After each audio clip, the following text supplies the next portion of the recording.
Shalom Bapak Ibu, senjata iman. Pada pagi hari ini saya ambil dari Yohanes 3 ayat 16.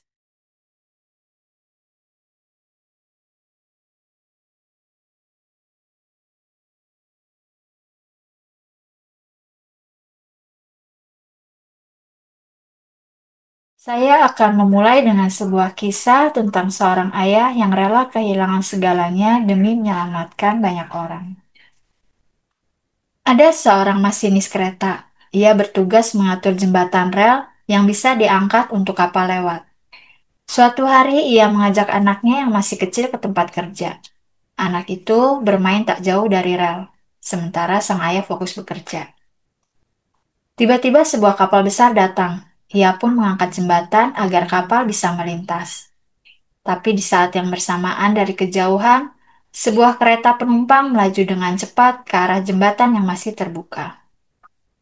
Dan yang membuat hati sang ayah hancur adalah ketika ia melihat sang anaknya sedang berdiri tepat di mekanis jembatan untuk menarik tuas, agar jembatan dapat dilintasi kereta api tersebut. Namun sang anak terjatuh ke bawah. Sang ayah pun bingung. Kalau ia menurunkan jembatan, ia akan menghancurkan anaknya. Kalau ia tidak menurunkan jembatan, ratusan penumpang akan jatuh ke dalam sungai.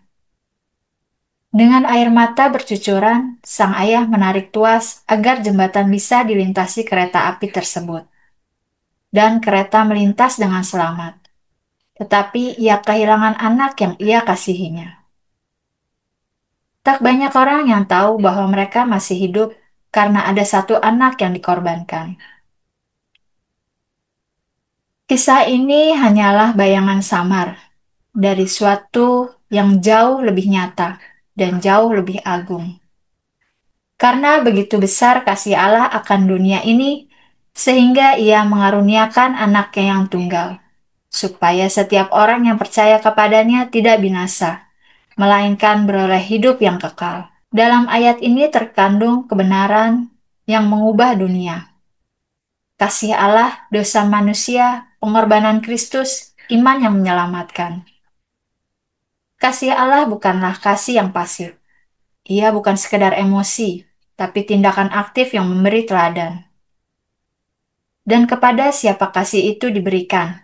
Kepada dunia, dunia yang berdosa, dunia yang menolaknya, dunia yang seharusnya binasa.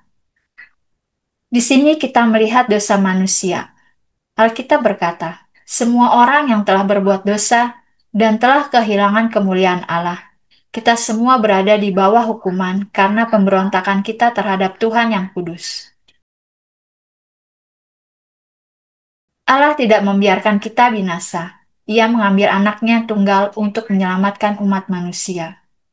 Ia memberikan anaknya tunggal, Yesus Kristus yang menjadi korban penebusan. Yesus hidup dengan sempurna, mati di kayu salib, dan bangkit pada hari yang ketiga.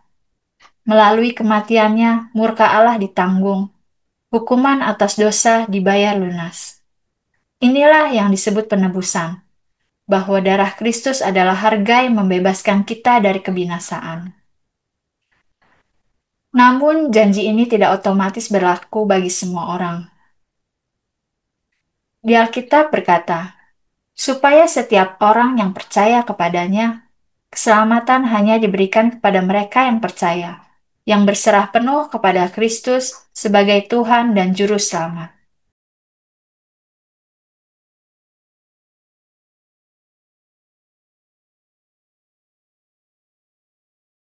Inilah yang disebut dengan iman yang menyelamatkan. Bukan hasil usaha, bukan karena perbuatan baik, tapi karena anugerah semata yang diterima lewat iman.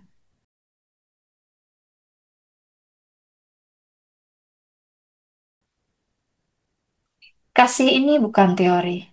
Ini ada realitas terbesar yang bisa mengubah hidup kita. Yesus telah datang, jalan sudah dibuka. Yang sekarang ia minta hanyalah percaya. Apakah kita sungguh percaya? Apakah kita sudah menyerahkan hidup kita kepada Tuhan? Ataukah kita masih berjalan dengan kekuatan kita sendiri?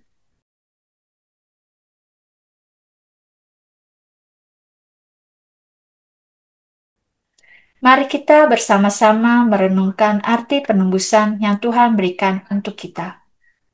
Terima kasih.